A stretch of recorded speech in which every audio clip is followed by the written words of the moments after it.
cross-section of retail and hospitality, and large stake in this.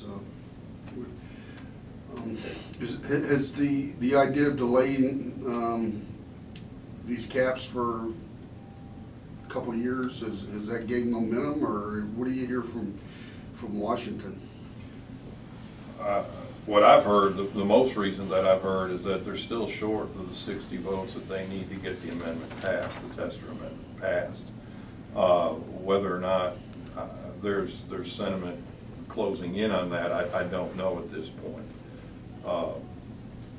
I do know that this is one of those issues that when you talk about small business, you know, a lot of people think of small business and that 100, 150 employees and less. This is really one of those that affects every business, and the smaller the business, the bigger the impact.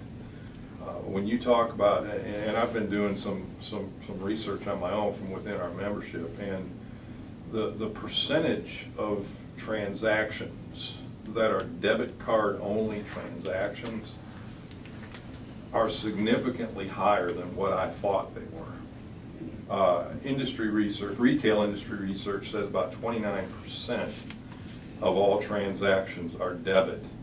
Within some of the sampling I've done of my membership, it's in excess of 60%. And that only compounds the adverse financial impact dramatically. You said 60%? Debit, not credit, just right, debit. Just the debit side, and that's the credit is a fight that's coming down the road, right? Well, I'm sure there's more coming down the road. It's one that's been being fought for quite some time. Yeah. Wow. You know, it's one of these debit card fees. I think one of the important things for folks to realize is that it's a non-negotiable. You don't, you know, my members, restaurant members, they can negotiate where they buy their food from. They can negotiate prices on food. They can control their labor costs. They can control their marketing expenses. In a large part, they can control how much utilities they use. But they cannot control these arbitrary and capricious fees. It's a take it or leave it contract. It is. And you know, and you take that one step further than what Robert's talking about. You know, a lot of these businesses have finance packages through their local banks.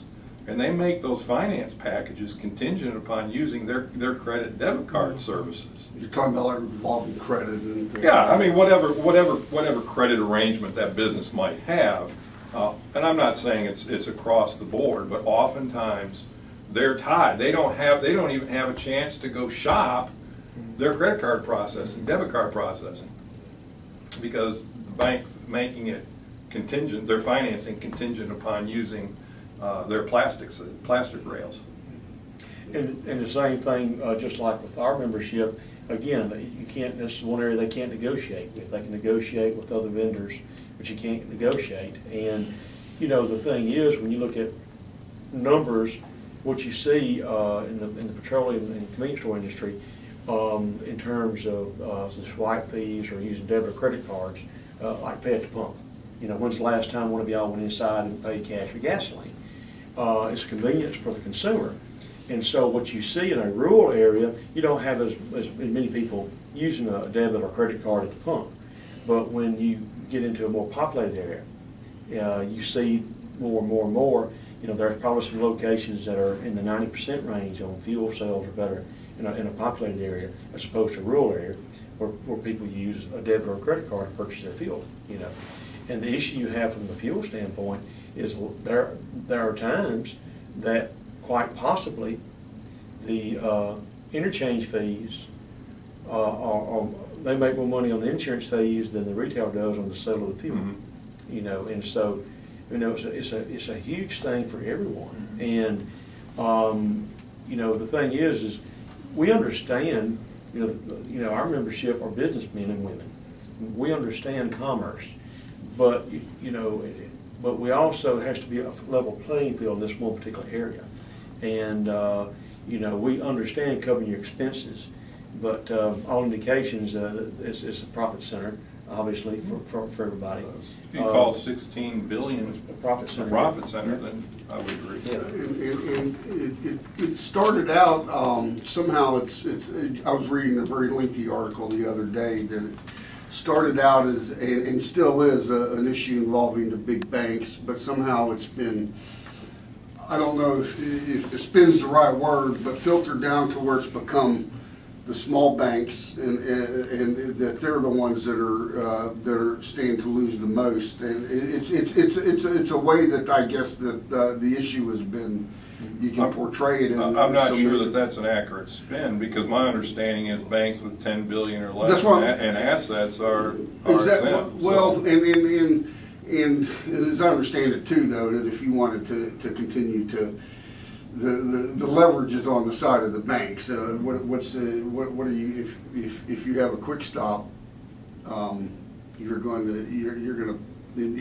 to continue offering that convenience, you're going to pay what they ask you. Right. And that's, you know, my independent pharmacist or the independent pharmacist in the state, they're offering that convenience to the customer. And a lot of times when that customer comes in and they pay for their drug with a debit card or the credit card or whatever, their profit margins are already so low because the pharmacy benefit managers dictate their reimbursement.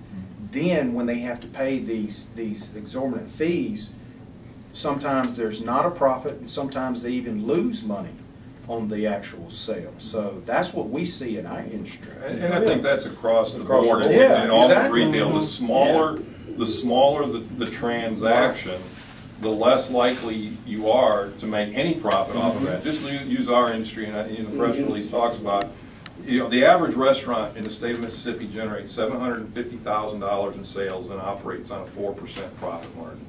So that's $30,000 bottom line net profit a year.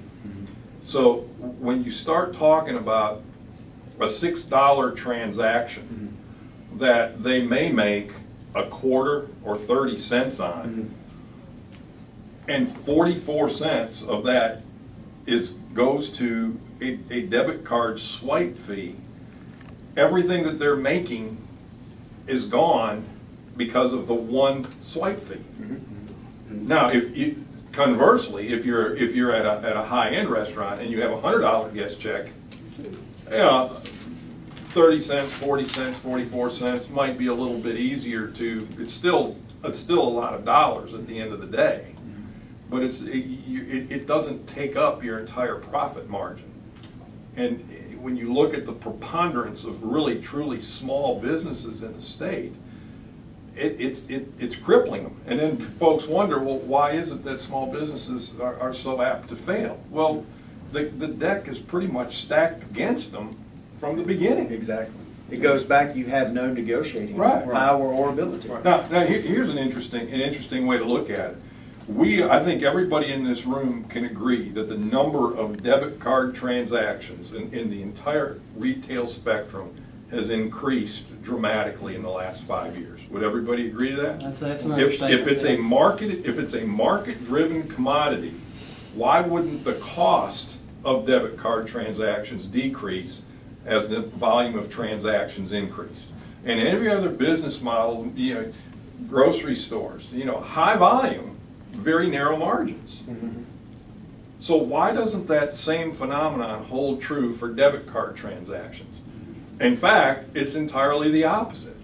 Since the banking reform law was passed in the summer of last year, debit card rates have actually increased. Rates have increased, volume of transactions have increased.